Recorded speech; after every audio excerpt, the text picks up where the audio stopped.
Jacob shows his bravery. Jacob looked up and saw Esau coming. With him were 400 men. So Jacob divided his children among Leah, Rachel, and the 2 slave girls.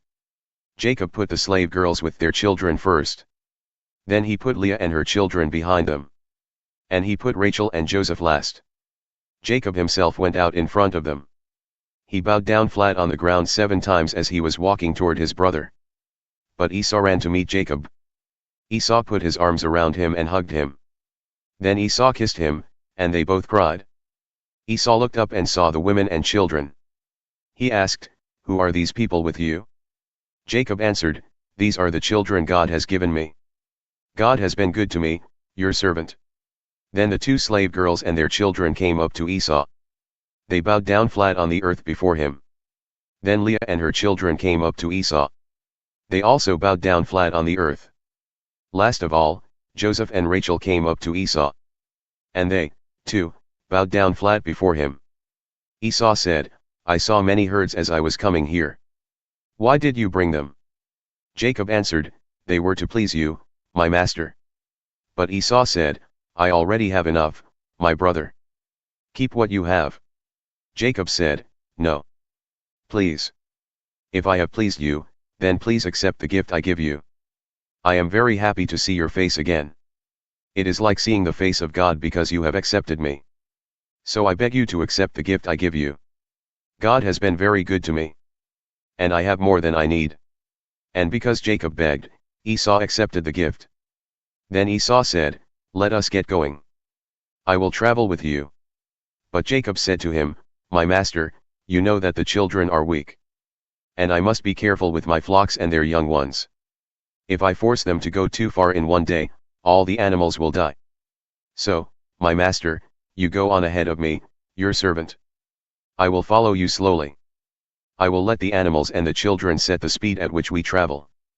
I will meet you, my master, in Edom." So Esau said, "Then let me leave some of my men with you." "No, thank you," said Jacob. "I only want to please you, my master." So that day Esau started back to Edom. But Jacob went to Succoth. There he built a house for himself. And he made shelters for his animals. That is why the place was named Succoth. Jacob left Northwest Mesopotamia. And he arrived safely at the city of Shechem in the land of Canaan. He camped east of the city. He bought a part of the field where he had camped. He bought it from the sons of Hamor father of Shechem for 100 pieces of silver. He built an altar there and named it after God, the God of Israel. Dinah is attacked. Dinah was the daughter of Leah and Jacob. At this time Dinah went out to visit the women of that land. Shechem son of Hamor the Hivite, the ruler of that land, saw Dinah. He took her and raped her. Shechem fell in love with Dinah, and he spoke kindly to her. He told his father, Hamor, "Please get this girl for me so I can marry her." Jacob learned how Shechem had disgraced his daughter. But Jacob's sons were out in the field with the cattle. So Jacob said nothing until they came home. And Hamor father of Shechem went to talk with Jacob. When Jacob's sons heard what had happened, they came in from the field. They were very angry, because Shechem had done such a wicked thing to Israel. It was wrong for him to have raped Jacob's daughter. A thing like this should not be done. But Hamor talked to the brothers of Dinah. He said, "My son Shechem is deeply in love with Dinah. Please let him marry her. Marry our people. Give your women to our men as wives. And take our women for your men as wives. You can live in the same land with us. You will be free to own land and to trade here." Shechem also talked to Jacob and to Dinah's brothers. He said, "Please accept my offer. I will give anything you ask. Ask as much as you want for the payment for the bride. I will give it to you. Just let me marry Dinah." The sons of Jacob answered Shechem and his father with lies. They were angry because Shechem had disgraced their sister Dinah. The brothers said to them, "We cannot allow you to marry our sister. You are not circumcised. That would be a disgrace to us. But we will allow you to marry her if you do this one thing: every man in your town must be circumcised like us. Then your men can marry our women, and our men can marry your women. Then we will live in your land and become one people. If you refuse to be circumcised, we will take Dinah and leave." What they asked seemed fair to Hamor and Shechem. So Shechem went quickly to be circumcised because he loved Jacob's daughter. Now Shechem was the most respected man in his family. So Hamor and Shechem went to the gate of their city. They spoke to the men of their city. They said, "These people want to be friends with us. So let them live in our land and trade here. There is enough land for all of us. Let us marry their women. And we can let them marry our women. But our men must agree to one thing.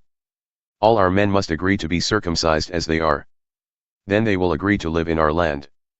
And we will be one people. If we do this, their cattle and their animals will belong to us. Let us do what they say, and they will stay in our land." All the men who had come to the city gate heard this. And they agreed with Hamor and Shechem. And every man was circumcised. 3 days later the men who were circumcised were still in pain. 2 of Jacob's sons, Simeon and Levi, Dinah's brothers, took their swords. They made a surprise attack on the city. And they killed all the men there. Simeon and Levi killed Hamor and his son Shechem. Then they took Dinah out of Shechem's house and left. Jacob's sons went among the dead bodies and stole everything that was in the city. This was to pay them back for what Shechem had done to their sister. So the brothers took the flocks, herds, and donkeys. And they took everything in the city and in the fields. They took every valuable thing those people owned. They even took the wives and children and everything that was in the houses. Then Jacob said to Simeon and Levi, "You have caused me a lot of trouble. Now the Canaanites and the Perizzites who live in the land will hate me. There are only a few of us. If they join together to attack us, my people and I will be destroyed." But the brothers said, "We will not allow our sister to be treated like a prostitute." Jacob in Bethel. God said to Jacob, "Go to the city of Bethel and live there. Make an altar to the God who appeared to you there." This was when you were running away from your brother Esau. So Jacob said to his family and to all who were with him, "Put away the foreign gods you have. Make yourselves clean, and change your clothes. We will leave here and go to Bethel. There I will build an altar to God. He has helped me during my time of trouble. He has been with me everywhere I have gone." So they gave Jacob all the foreign gods they had. And they gave him the earrings they were wearing. He hid them under the great tree near the town of Shechem. Then Jacob and his sons left there. But God caused the people in the nearby cities to be afraid. So they did not follow the sons of Jacob. And Jacob and all the people who were with him went to Luz. It is now called Bethel. It is in the land of Canaan. There Jacob built an altar. He named the place Bethel, after God, because God had appeared to him there. That was when he was running from his brother. Deborah, Rebekah's nurse, died and was buried under the oak tree at Bethel. They named that place Oak of Crying. Jacob's new name. When Jacob came back from Northwest Mesopotamia, God appeared to him again. And God blessed him.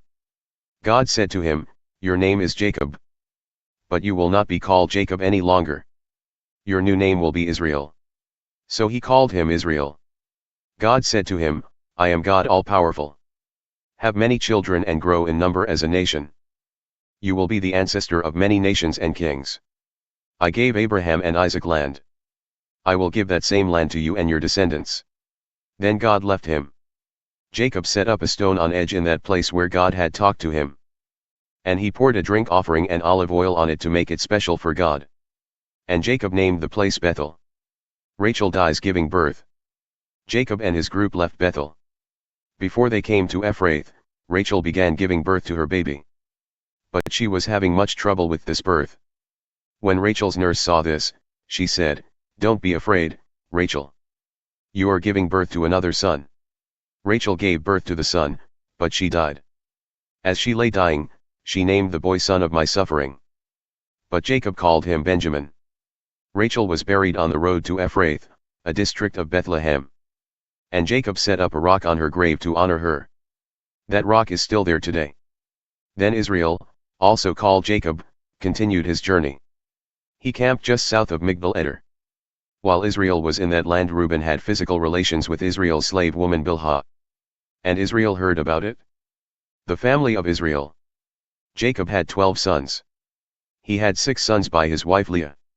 Reuben was his first son.